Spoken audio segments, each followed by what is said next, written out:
Hello everyone, I'm Marcy. Welcome back to my channel. Today I want to try and show you some witchy art that I've made recently. Now the reason I say try is that this was the most unlucky video creation process I've ever gone through. And a lot of my footage has been blurry or shaky or both. I still really want to show you the artwork though, so let's see what we can do. This first piece is the Knight of Wands tarot card. I believe it's my 15th one, so a long way away from a full deck, but hopefully one day. And this is one of my favorites of the bunch so far. The reason I picked this card is that I pulled it as my card of the year, which is something I like to do. Every year in December I like to pull a card for the year that's coming up, and this year it was this one. It represents passion, enthusiasm, confidence and impulsiveness. So the idea is that you'll make lots of progress and in the right direction, but that you need to be careful about the way you go about it. And I really like that I pulled this one because it does align with my goals for the year. I've got a book coming out, and I'm making a lot of changes to my business, to our house, to my life, so it seems fitting. The original card has this person in armor and a horse, but of course I did have to go spooky with it, so mine's a skeleton. And I tried to put a little bit more energy into their poses than the original card has. Out of the designs I've done so far, this is definitely a firm favorite for me. I just love the look on both of their faces. Looking at this picture does make me feel excited, so I think that was pretty successful. I hope you guys like it as well.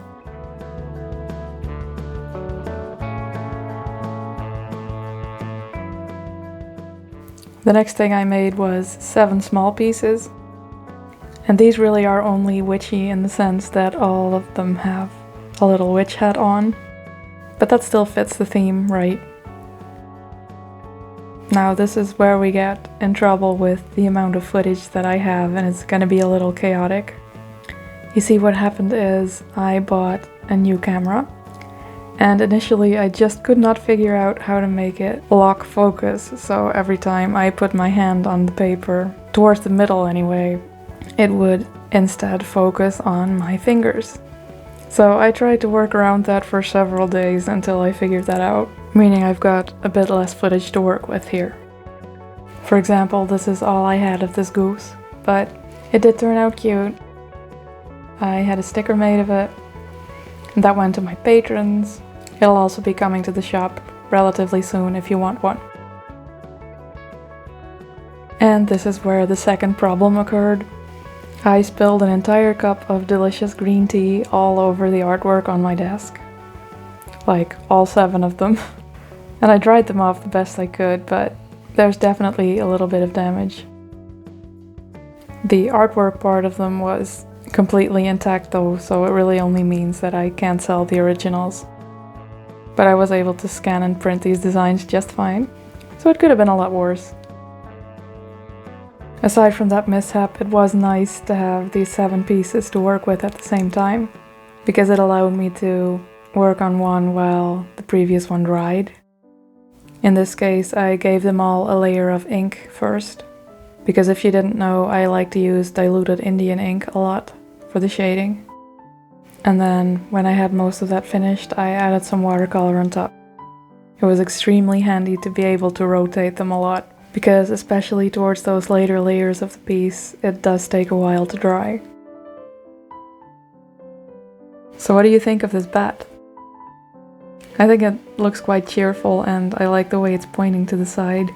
I think I need to print this at some point and have it point at something fun in my journal, and that's pretty much what I had in mind when I drew it like this.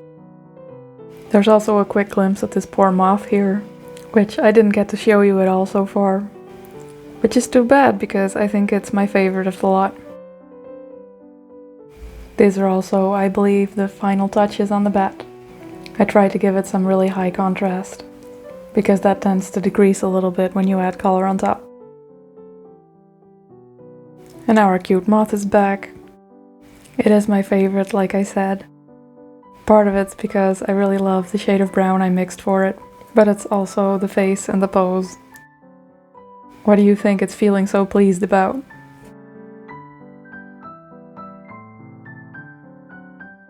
After that, we're back to the bat, which, as you can see, had dried at this point. See, it's handy.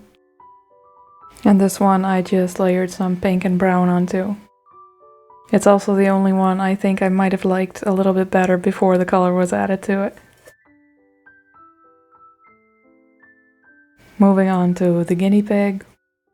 And fun fact, they were one of my least favorite animals to draw for a long time. I just couldn't get them right for some reason. But I think I've broken that curse for this one. Maybe because it's based on a real pig. And that would be Ginger. You can see her on the screen now. I'm not saying she's my favorite or anything, but she's just so gentle and cheerful and cozy. So I tried to capture that in the painting. And here's the other animal we didn't get to see that much of, the donkey. That was an odd choice, I guess, but I love donkeys. When we see one, I really gotta get out of the car to pet it. I believe my husband liked this painting the most. It's one of my own favorites as well, and the process of it was really relaxing. I wanted a lot of nice soft gradients on this one, so there's tons of layers on it, and it's just so much fun to watch that take shape. This is the other one that got turned into a sticker. The camera was fighting me again, so it looks a little bit blue here, but the real sticker is not. It's really, really pretty. I will never get over the special feeling of drawing something and then being able to order it as a sticker. It's just so awesome. Here's another nice blurry bit, but I didn't want to skip the entire coloring process of the guinea pig. So this little bit is just here so you can see the colors on it. If this is your first video on my channel, I'm sorry, I swear it's usually not like this.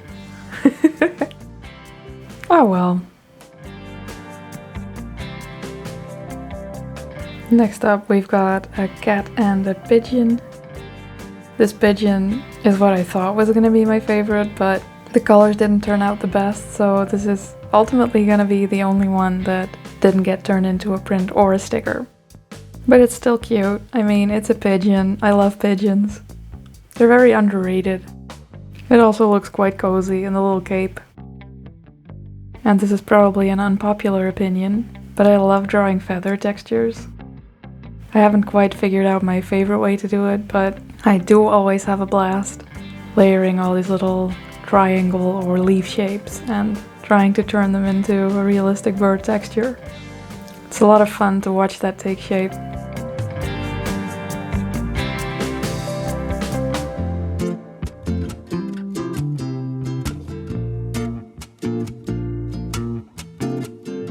Just to make things extra cozy, I decided to make one sleeping animal, and I think nobody does that quite as well as a cat does. So here's a kitty. Of course, also with a nice cape to sleep underneath. And I got to do more fun textures for it.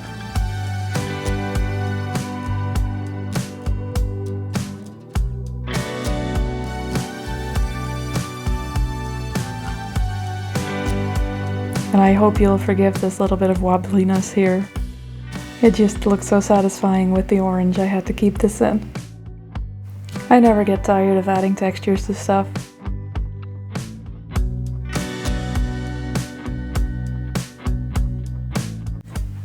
Now, I hadn't really thought through what I was gonna do with all of these, but in the end I decided it would be a really cool set of mini prints. So I decided to make a fun ornate frame to put around all of them. That's another thing I never get tired of, designing these frames. I don't think I've ever thought about doing a little tutorial or anything like that, but maybe I should. Is this something you find difficult or need inspiration for? Let me know. To start with, I always fold a piece of paper in half twice so I can make a symmetrical oval, and then I go from there.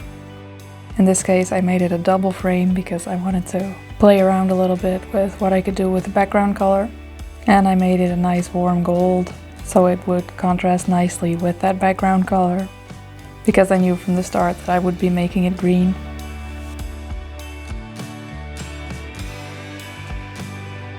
I love this final layer of paint. It adds so much contrast to it. And then after about an hour of editing and resizing these, we ended up with this set of mini prints. Now if you want these for yourself, then you can get them as a printable on my Patreon. And it doesn't matter when you're watching this because I don't block off my older Patreon rewards. So you can get them whenever. And the printed version is coming to Etsy soonish. Then there's one final thing that I wanted to show you. It's not artwork, but it also kind of is, and it's my new mood board. It's got this adorable sticker by a little spooky studio on it. And I wanted to make this for my workspace to remind me of what's important to me in life and of the fact that since I am my own boss, I am in charge of making this happen. I found this collage pretty soothing and inspiring, so I thought you might like to see it. And with that, we are at the end of the video. Thank you for being patient with me while I figure out all this camera stuff. I hope you enjoyed and see you in the next one. Bye!